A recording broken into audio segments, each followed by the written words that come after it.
Beloved friends, Amados amigos, ladies and gentlemen, senhoras e senhores, brothers and sisters, irmãos e irmãs em Cristo, this is Brother Frank este é o irmão Frank speaking to you falando a from vocês the International do Centro Missionário Internacional Krefeld. em Krefeld, Alemanha. We are so Somos grateful tão gratos por esta oportunidade para compartilhar a palavra de Deus from a this partir dessa station estação, to reach para alcançar to as tantos many quantos seja possível and to e para share compartilhar com eles a preciosa palavra de Deus. to make Para mim, heaven and céus e terra passarão, but God's mas a word. palavra de Deus permanece eternamente. E And as the como o Apostle apóstolo Paulo was afirmou stating a um number número of de vezes, times, a palavra he que ele pregou was not não foi a palavra de um homem, mas a palavra de Deus. Ele enfatizou especialmente em Gálatas, capítulo 1, onde, a partir do versículo 6 até 9, ele estava falando sobre o verdadeiro evangelho de Jesus Cristo e fazendo afirmação muito séria que todos que pregam outro evangelho estão sob maldição. Eles podem falar sobre bênçãos, eles podem ter encontros carismáticos, eles podem curar os enfermos e chegarão ao Senhor de acordo com a palavra de Deus e dirão: Senhor, Senhor, não profetizamos nós em Teu nome e em Teu nome não fizemos muitos milagres? E o Senhor olhará bem e então dirá: Nunca vos conheci, apartai-vos de mim, vós que praticais a iniquidade. Isto é muito sério. Hoje, cada denominação prega um evangelho. Cada igreja, cada personalidade carismática, cada evangelista, todos pregam um evangelho. Minha questão é: quem passa pelo teste da palavra? A pregação de quem está em 100% de acordo com o que o apóstolo Paulo pregou? O batismo de quem está 100% de acordo como os apóstolos batizaram? Nós temos que voltar ao modelo bíblico. E o apóstolo Paulo escreve aos Coríntios: Eu pus o fundamento e ninguém pode pôr outro fundamento além do que já está posto, o qual é Jesus Cristo, nosso Senhor e Salvador. Ele é o fundamento, Ele é a pedra da esquina, Ele é Alfa e Ômega, Ele é o primeiro e último, Ele é o Cordeiro de Deus, Ele é o leão da tribo de Judá, Ele é o Filho de Deus, Filho do homem, Filho de Abraão, Filho de Davi, Ele é mediador, Ele é advogado, Ele é o Cordeiro de Deus, Ele é tudo em tudo. Em uma parte do plano de salvação, nós vemos nosso Senhor e Salvador, Jesus Cristo. Mas quando chega ao ministério de ensinamento, a pregação do evangelho original de Jesus Cristo, então o apóstolo Paulo escreve também aos Coríntios, porque a palavra da cruz é para nós, que somos salvos. É o poder de Deus, a palavra de Deus conectada com o que aconteceu para nós na cruz do Calvário. Não é suficiente de carregar uma cruz ou mesmo um crucifixo. Aliás, o crucifixo foi criado pela primeira vez no 8º século, antes da primeira cruzada, das 7 cruzadas que aconteceram, e todas as pessoas tinham que beijar o crucifixo para aceitar a assim chamada religião católica geral, senão elas seriam mortas. Assim, nós não carregamos crucifixos, nem mesmo cruzes. Nós cremos em Jesus Cristo, aquele que foi crucificado por nós. E nós cremos, de acordo com Gálatas 2, que nós fomos crucificados com Ele. E que podemos dizer, como o apóstolo Pedro e também o apóstolo Paulo, já estou crucificado com Cristo e vivo, não mais eu, mas Cristo vive em mim. Mas, voltando a Gálatas, capítulo 1, onde o apóstolo enfatiza que não há outro evangelho, somente um verdadeiro evangelho de Jesus Cristo, ligado com perdão, salvação, reconciliação, nos trazendo de volta para Deus. Se pregamos o Evangelho, nós compartilhamos o que Deus fez por nós através de Jesus Cristo, nosso Senhor. E nós não colocamos uma interpretação sequer. Nós somente pregamos na forma como foi pregado. Mas então, no versículo 10, em Gálatas 1, o apóstolo escreve como assim: pois busco eu agora o favor dos homens ou o favor de Deus? Ou procuro agradar aos homens? Se estivesse ainda agradando aos homens, não seria servo de Cristo. Vamos ser honestos. Em cada denominação, o pastor, o pregador, tem que agradar a congregação. Ele tem que ficar nos ensinamentos desta denominação. Se ele for além desses ensinamentos de uma certa denominação, ele será pedido para reportar, e então o seu tempo talvez tenha chegado. Em cada igreja, isso não é crítica, isto é realidade.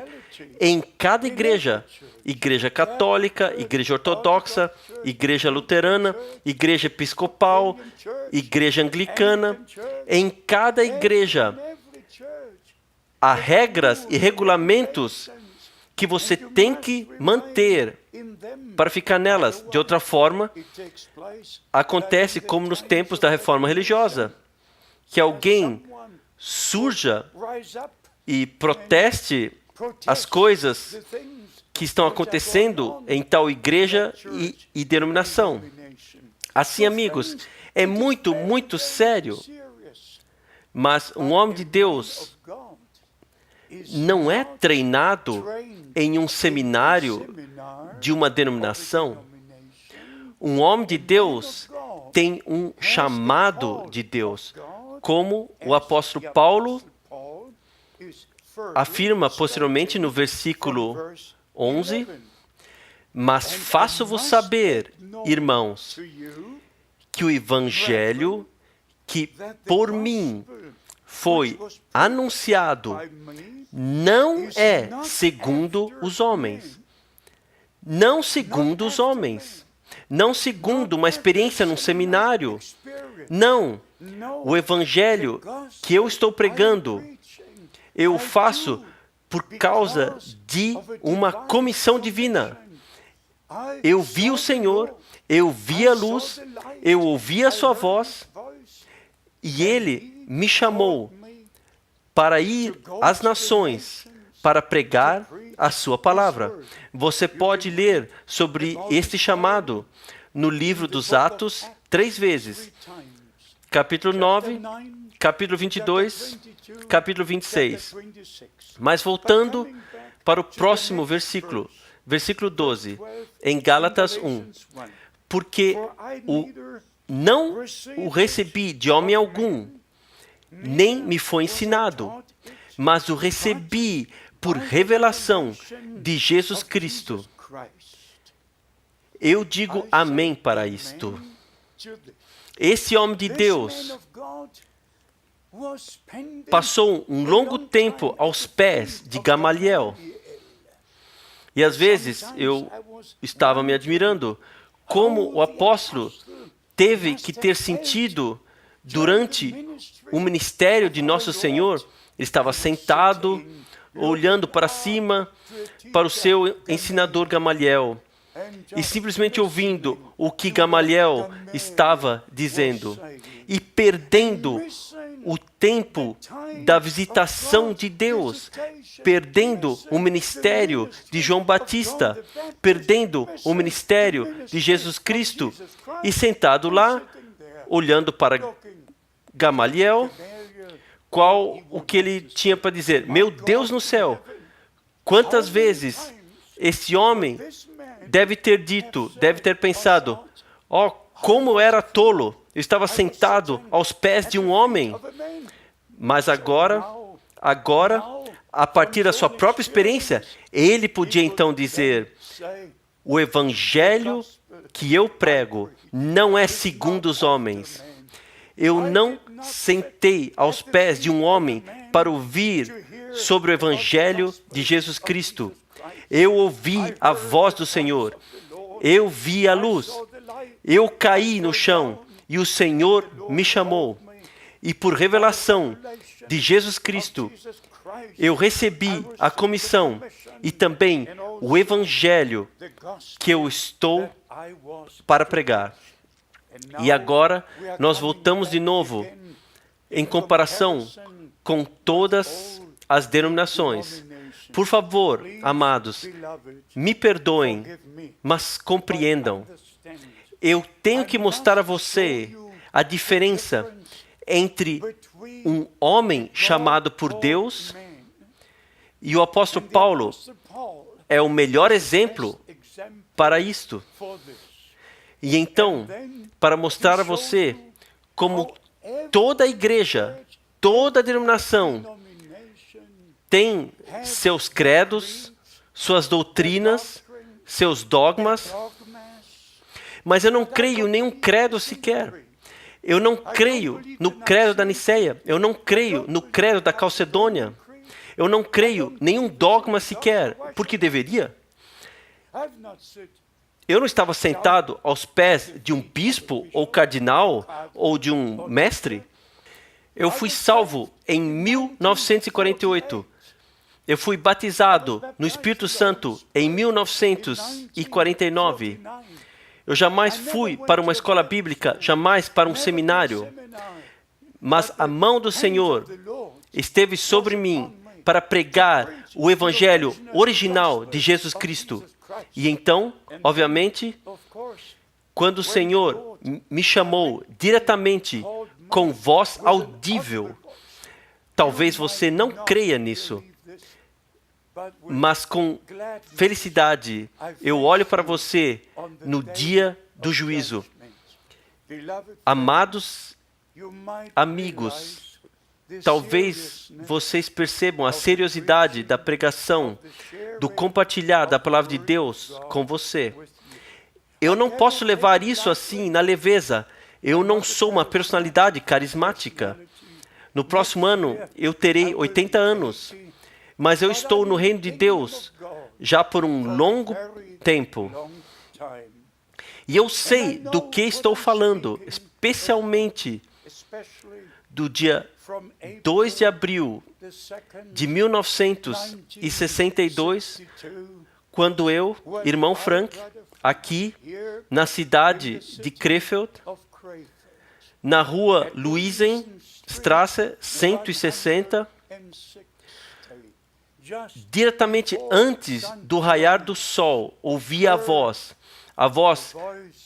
que tudo penetra, que tudo ordena, a voz do Senhor na língua alemã. Isso é tão verdadeiro como todas as palavras nesse livro. Meu servo, o seu tempo para essa cidade em breve terminará. Eu te enviarei a outras cidades para pregar a minha palavra. Eu estava olhando para fora da janela, a voz veio de cima da direita, de uma vez eu estava sobre o carpete do impacto dessa voz. Assim, amados, por causa desse direto chamado e comissão, eu tenho que ir de cidade a cidade, de continente a continente. E eu não estou fazendo alarde, mas Deus foi tão bom para mim. Ele deu a possibilidade de começar uma igreja local diretamente desde 1959. De dezembro de 1959, Deus guiou de tal forma que nós pudemos ter encontros de oração e começar uma igreja que está atrás desse ministério em todos estes anos. Mas a segunda parte da minha comissão foi: meu servo, armazene alimento, porque uma grande fome está para vir. Então, você deverá estar no meio do povo para distribuir o alimento. Todos vocês, dessa geração mais jovem, não se lembram do que aconteceu em 1960, em 1961, a crise de Cuba, a crise de Berlim. O Muro de Berlim foi construído em agosto de 1961. As tropas dos Estados Unidos e as tropas da Rússia estavam uma em frente à outra em Berlim, na porta de Brandemburgo. Nós não sabíamos o que aconteceria no momento seguinte, e eu estava sob a impressão que uma tragédia aconteceria à nossa nação, parecida com 1946, no fim da Segunda Guerra Mundial. Mas nenhuma tragédia veio. Mas nós havíamos armazenado alimentos para sobreviver. E então, obviamente, porque não veio nenhuma fome, veio uma pressão sobre mim. Eu disse: amado Senhor, tu disseste que uma fome viria. Nós armazenamos alimentos naturais, mas o que agora? Eu disse: eu não posso mais pregar, tome a minha vida, porque explicando para o Senhor. E então Deus colocou no meu coração de fazer a viagem para ver o irmão Branham, que eu conheci desde 1955, e havia encontrado em muitas ocasiões. E então, em dezembro, dia 3 de 1962, que de novo foi uma segunda-feira, o irmão Branham falou comigo e aparentemente ele teve uma visão. Ele repetiu as palavras na língua inglesa que o Senhor havia falado para mim na língua alemã e disse: irmão Frank, você compreendeu mal o que o Senhor disse. Você pensou que viria uma fome natural e você armazenou alimentos naturais.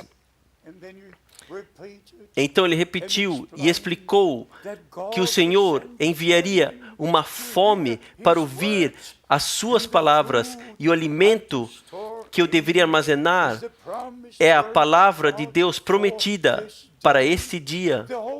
O completo concílio de Deus, tudo que está escrito e prometido na palavra de Deus. E então o irmão Branham disse: Irmão Frank, espere com o distribuir do alimento até que você tenha recebido o restante do alimento. E quando o irmão Branham foi tomado para estar com o Senhor, eu sabia agora, especialmente, que eu tinha que tomar a mensagem da hora, a verdadeira palavra de Deus, compartilhar todas as doutrinas bíblicas com todos os crentes sobre a face da terra. Não fazendo alarde, mas eu olho para esses muitos anos e esses pés já pisaram no chão de 155 países, compartilhando o completo conselho de Deus, pregando o evangelho original de Jesus Cristo, batizando como o apóstolo Pedro, como o apóstolo Paulo, no nome do Senhor Jesus Cristo, que é o nome no qual Deus revelou a si mesmo como nosso Pai no céu, em seu Filho primogênito na terra e em nós, através do Espírito Santo. Deus sobre nós, Deus conosco, Deus em nós. 3 manifestações do Todo-Poderoso Deus para nos trazer de volta à nossa posição original como filhos e filhas de Deus. E agora, todos verdadeiros crentes ouvirão o que o Espírito tem a dizer às igrejas. Por isso, amados irmãos e irmãs, você tem que ler Apocalipse, capítulo 2 e 3. As 7 mensagens, as 7 igrejas naquele tempo na Ásia. Mas cada palavra de Deus está endereçada a todas as igrejas em todos os tempos. E por isso, nós temos que ler essas mensagens e ver o que o Senhor reclamou a respeito. Como Ele disse, e que pusesse à prova os que se dizem apóstolos e não o são, e os achastes mentirosos. Você encontrará, como Deus disse, em vosso meio você tem Jezabel, você tem doutrinas de Balaão, como Deus colocou sua mão sobre as coisas que não estavam certas. E em cada tempo você tem a mesma afirmação. Quem tem ouvidos, ouça o que o Espírito diz às igrejas. Quem vencer, herdará todas as coisas. Eu quero que você esteja com os vencedores. Eu quero que você esteja na noiva. Eu quero que você esteja no verdadeiro Evangelho de Jesus Cristo, no verdadeiro batismo. Eu quero que você esteja na total restauração de todas as coisas antes do retorno de Cristo. E eu digo de novo, eu não desejo que você perca o seu tempo, mas, por favor, também não perca o meu tempo. E, finalmente, não perca o precioso tempo de Deus no fim do tempo da graça.